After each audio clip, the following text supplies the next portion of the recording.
अस्सलाम वालेकुम, मैं जावेद आलम। स्वागत है आप सभी का MIM न्यूज़ चैनल में।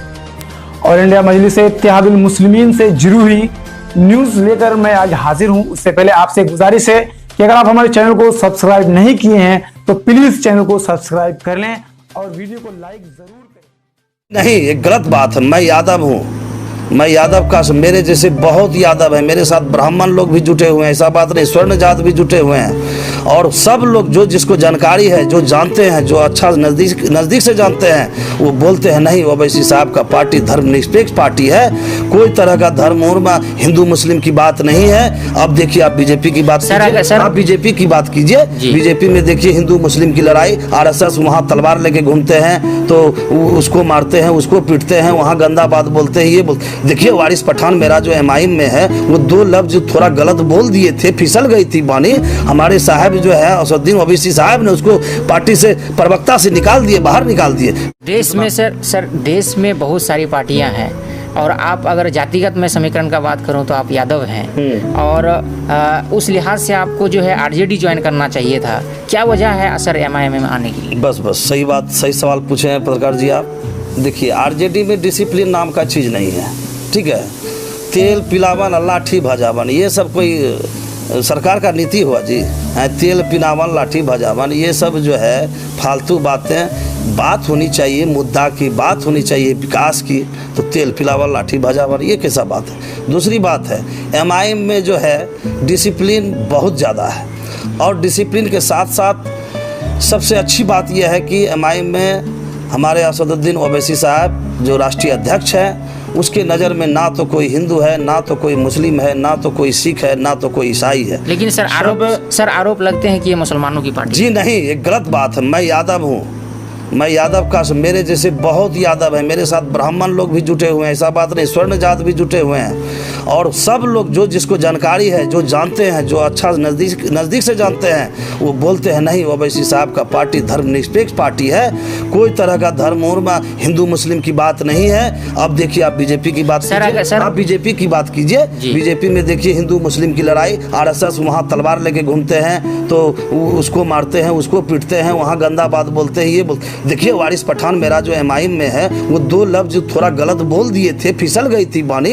हमारे साहब जो है असदुद्दीन ओवैसी साहब ने उसको पार्टी से, प्रवक्ता से निकाल दिए, बाहर निकाल दिए। बहुत डिसिप्लिन हमारे पार्टी में जी। लेकिन मैं वही बोल रहा था, जैसे आप यादव जाति से अगर आते हैं, आप भी तो उसी कैटेगरी में आ गए कि जो भी RJD के लोग हैं वो मुस्लिम वोट को अपना जो है एक रिजर्व मानते हैं कि मुसलमान उनको ही वोट करेंगे। आप अगर एक MIM पार्टी से जुड़ते हैं, आप भी यादव हैं, नीरज यादव भी यादव जाति से हैं, और भी यादव है। मैं आपको एग्जाम्पल दे सकता हूँ जो BJP ज्वाइन कर रहा है। तो यादव अगर हर पार्टी में चला जाएगा तो सर समीकरण समझ में नहीं जाएगा ना, नहीं जाएगा ना। अब एक्का दुक्का का कोई मतलब है? एक आठ दो इधर BJP में चल गया, अब क्या कीजिएगा? 5 उंगली बराबर होता है। एक आध दो चल गया, उससे कोई बहस नहीं है। लेकिन यादव लोग भी इस चीज़ को समझ चुका है कि लालू यादव हम लोग को 20, 25, 30 सालों से, जितना साल से राज कर रहा था, वो हम लोग को ठगने का काम किया है। नहीं कि लालू जी हम लोग को कुछ दिया है। क्या सर? सिर्फ लाठी हाथ में और यादव को मरवाया गया है। देख लीजिए इतिहास उल्टा के कितने यादव का खून हुआ है। दियरा में अभी भी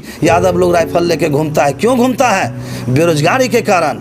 अगर लालू जी अगर यादव के हित की बात करती तो आज लालू यादव रेल मिनिस्टर बने तो कम से कम हजारों लाखों यादव को जो है वो टिकट दे देती, नौकरी दे देती। लेकिन सर लालू यादव का नहीं है अभी नहीं है। मैं पूर्व की बात कर रहा हूँ कि लालू जी ने हम यादव लोग को सिर्फ ठगा है, मुसलमान को तो खैर पूरे ठगा है। उसकी तो बातें छोड़ दीजिए, आप देख लीजिए। छोटी सी चीज़ एक बात बता रहा हूँ कि लालू जी का नीति देखिए, मुसलमान जाति के प्रति कितना घृणा नीति है कि मुकेश सहनी जो निषाद से बिलोंग करता है, और वो इस बार लोकसभा चुनाव में मुकेश सहनी को अपने अलायंस में ले लिए, तेजस्वी कुमार। और उसके बाद मुकेश सहनी के जितनी भी जाति वोट थी, मल्लाह, गोड़ी, निषाद, वो लगभग जो है, लगभग, हम ये नहीं करेंगे 100%, लगभग जो है NDA को वोट कर दिया।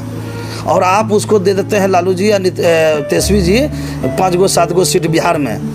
आप देते हैं जीतन राम मांझी को, एक मुसहर का वोटर जो मुसहर का नेता बनता है। जीतन राम मांझी, एक मुसहर उसके साथ नहीं है लेकिन मुसहर का नेता बनता, उसको आप देते हैं 10 सीट।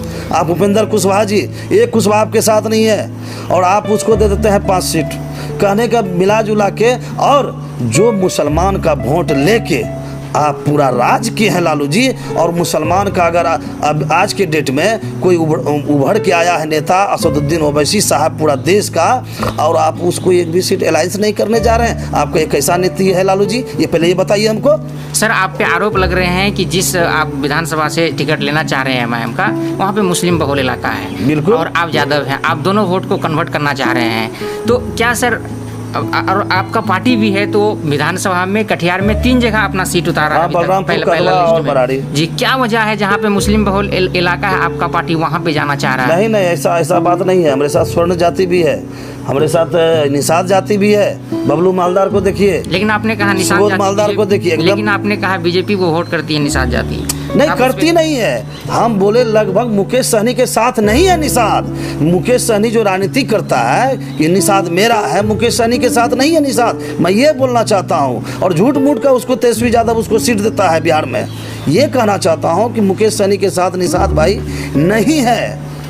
आपके वर्तमान विधायक नीरज यादव, उनके कामों को आप कैसे देखते हैं? देखिए, वो तो खैर विकास के नाम पर माने झूठा साबित हो चुका है। और मेरे नज़र में नहीं, पूरा बराड़ी विधानसभा के सभी जितने भी जनता है सबके नज़र में विकास के नाम पर झूठा हो चुका है। विकास कुछ नहीं करता है। विकास तो छोड़ दीजिए, छोटा मोटा कोई लफड़ा भी लग जाए किसी व्यक्ति को, अगर विधायक जी को फ़ोन करे तो कौन है जी, क्या है जी, कहाँ से है जी, करते करते फ़ोन स्विच ऑफ, और पटना में है, दिल्ली में है, बात करता है। ऐसा बात नहीं। इसीलिए नीरज यादव जहाँ तक बात है, तो आप आम जनता को पूछ लीजिए, हमसे क्या पूछते हैं, आप आम जनता को पूछिए। नीरज यादव को पूरे जनता, पूरा समाज, विधानसभा क्षेत्र के जितने भी लोग हैं, सब ने दिल से, दिमाग से निकाल चुका है, उठा के फेंक दिया है। लेकिन उसको तो लोग सर विकास पुरुष का संज्ञा नहीं, विकास पुरुष कौन बोलते हैं उसको? बताइए आप, कोई जनता बोलता है क्या? उसका जो दलाल सब है, उसका जो काम करता है, उसका जो ठेकेदारी जोतता है, 2 पैसा उगाही करता है,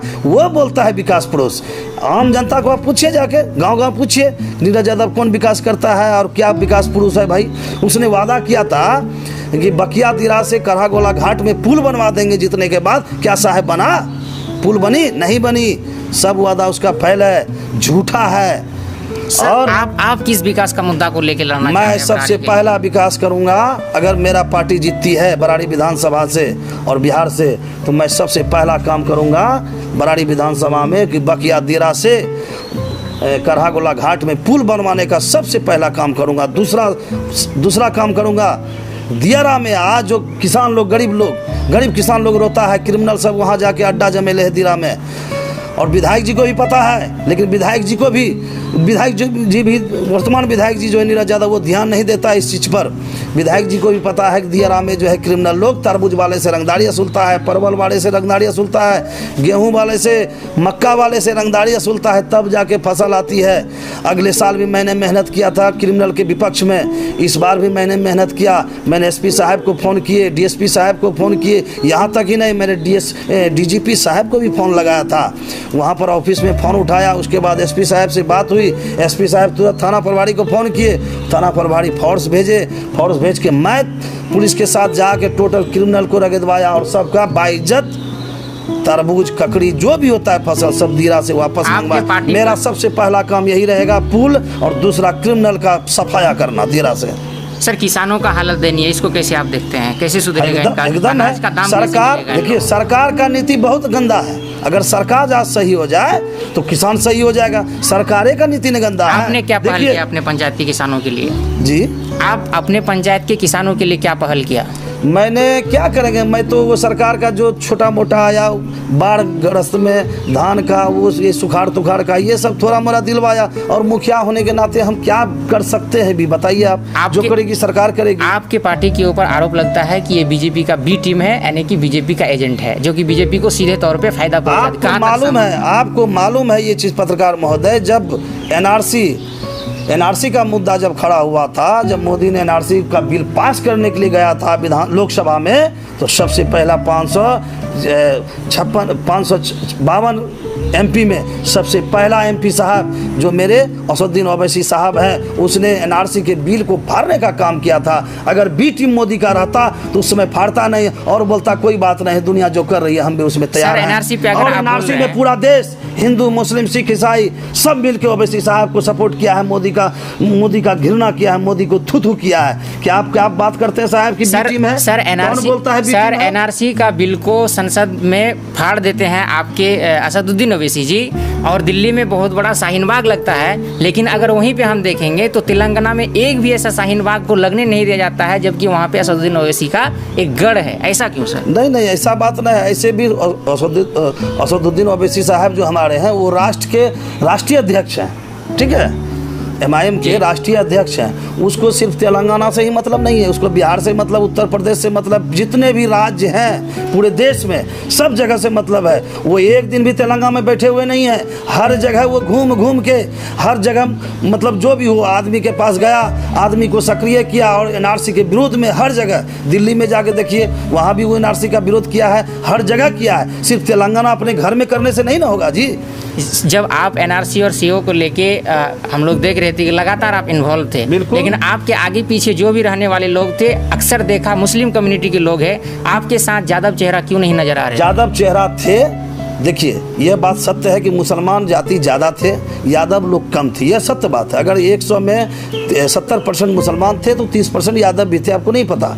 अब चंदन टीका सब तो लगाते नहीं, जो पकड़ में आएगा कि यादव है, ठीक है। तो बीच में जो यादव जी लोग भी रहते थे, लेकिन टेढ़ नहीं लगता था, समझ में लोग को नहीं आता था कि यादव है कि मुसलमान है। एक दूसरी बात है कि कुछ हिंदू को बीजेपी वाले और RSS वाले लोग भड़का दिए हैं कि ये जो NRC है, CA है और NPR है, ये सिर्फ मुसलमान को भगाने की साजिश है, हिंदू को कुछ भी नहीं होगा। ये बीजेपी वाले RSS वाले जो है भड़का रहा था, जिसके कारण जो है कुछ हिंदू जो है हमको क्या होगा, जो होगा मुसलमान को होगा। तो मैंने खास करके गांव घर घर जाके चौक चौराहे पर हर एक हिंदू समाज में हिंदू भाइयों को जगाने का काम किया कि नहीं, ये NRC सिर्फ मुसलमानों की नहीं है, पूरे देश की जनता के ऊपर लागू होने जा रहा है NRC। तब धीरे धीरे जनता जगी, तो जनता धीरे धीरे अब आ रहा है और आ रहा था, लेकिन तब तक जो है लॉकडाउन हो गई, ये बीमारी आ गया।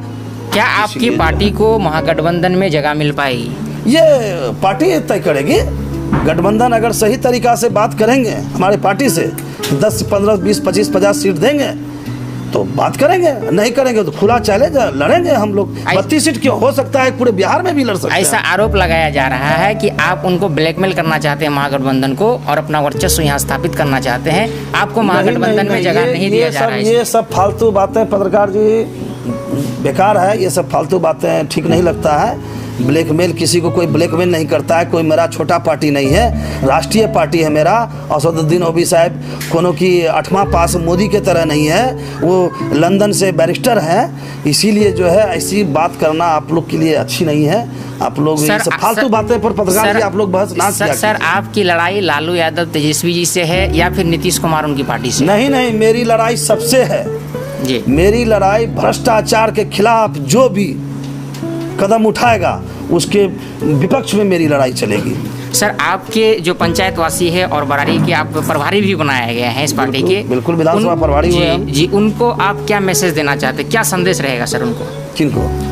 ग्रामवासियों को, आपके जो प्रखंडवासी है उनको क्या संदेश रहेगा? मैं ग्रामवासियों को संदेश देना चाहता हूँ कि ये पार्टी जो है AIM पार्टी, इसका फुल फॉर्म होता है मजलिस-ए-इत्तेहादुल मुस्लिमीन पार्टी। ये पार्टी अगर आप लोग को, किसी हिंदू भाई को अगर ये लगता है, सिख भाई ईसाई भाई को लगता है कि मुसलमान की पार्टी है, तो मैं यादव जाति हिंदू हूँ, मुझे नहीं लगता है कि मुसलमान पार्टी है। ये सच्चाई के रास्ते पर चलने वाला पार्टी है और ये सत्य बोलता है, जो बोलता है सत्य बोलता है, सही बोलता है, किला ठोक के बोलता है और मुंह पर बोलता है, पीछे से पीठ में वार करने वाला पार्टी नहीं है। इसलिए भाइयों बहनों माता सबको मैं ये आग्रह करता हूँ, निवेदन करता हूँ, संदेश देना चाहता हूँ कि इस पार्टी को आप लोग आंख बंद करके सच्चाई के रास्ते पर चलें, भ्रष्टाचार को ख़त्म करें। अगर इस पार्टी को पकड़िएगा तो भ्रष्टाचार इस भारत देश से ख़त्म हो जाएगी। बहुत ही बेबाक अंदाज में आपने सारे सवालों का जवाब दिया। हमारी शुभकामनाएं, हमारी टीम की शुभकामनाएं आपके साथ।